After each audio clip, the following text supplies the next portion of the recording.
G'day, guys. It's the drunk philosopher, Nathan Fletcher, at your service. Quite happy to service you. That being said, unless you've got a beard like me, in that case, you've probably got two chances. That being said, today I looked at an article and it kind of got me thinking, and it's posted down in the down bar. It got me thinking about jobs. Now, this isn't going to be, technology is going to steal our jobs. It's nothing like that. It's more along the lines of thinking about future work as well as the work we're losing today. It was about a robot that they've designed that can build a house in 2 days, which is a lot quicker than most teams of human bricklayers. And it got me thinking about what are we going to do? I mean, we don't need bricklayers anymore, and there's robots out there that can do painting. Well, we lose the painters as well. Okay, well, what then? Well, okay, we've got robots that can prefabricate bits and pieces of wood to make furniture and prefabricate bits and pieces of wood to make bench tops and things like this. Well, we don't need as many chippies, do we? So what's the average person going to do? Especially with the rise in technology, and you're going to have to be smarter and smarter and smarter and smarter in order to do any work, right? For a majority of people. This is going to be a problem coming into the future because, let's face it, if it suddenly goes up to, well, you need an IQ of 110 to do most things in the workforce, and the average IQ is about 100, to 110, what are you going to do then? The majority of people can't do the work. Now, it reminds me of back in the day with the boomers.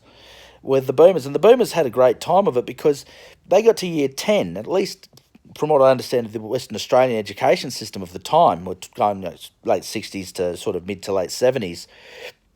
You get to year 10, which at the time was basically you got your year 10 certificate, and then they give you an aptitude test. And if your aptitude test said this person isn't good enough to go on to university, they're not quite cluey enough, then you go out into the job market. And there used to be government jobs, so you could work on the railway, and there were different departments in the railways that you could get jobs in. Same with the electricity utility companies, same with the big building companies. The Defence Force, you could get into the Defence Force with a year 10 graduation, okay?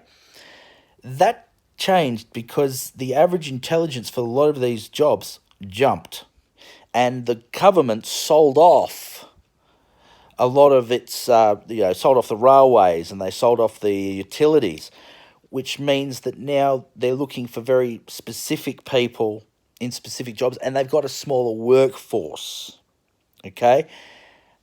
Well, that means that there's less and less job opportunities now than they were then.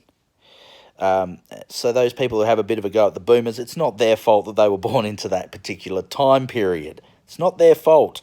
And it's not their fault that the governments in the 80s and 90s sold off most of the bloody industry that was government run. Okay? So what are we going to do in the future when the people who are the blue-collar workers, the builders, the lower middle income sort of people, suddenly don't have as much to do? What are we going to do for those people? We can't have them all on the dole. That makes no sense. We're going to have to work it out what we're going to do, because this technology, whether we like it or not, is coming. And we've really got to put a hell of a lot of thought into what can we do to give people meaningful work that is at the same time they're going to be capable of doing. The average folk like yourself and myself, we've got to be able to do something. So I'm going to leave you with that thought, and if you've got an idea or two, please leave it in the down bar. Let me know what you think of the idea. I'm on Facebook, guys. I'm on Twitter. Twitter, it's at the Drunk Philosopher, at the Real Drunk Philosopher, sorry.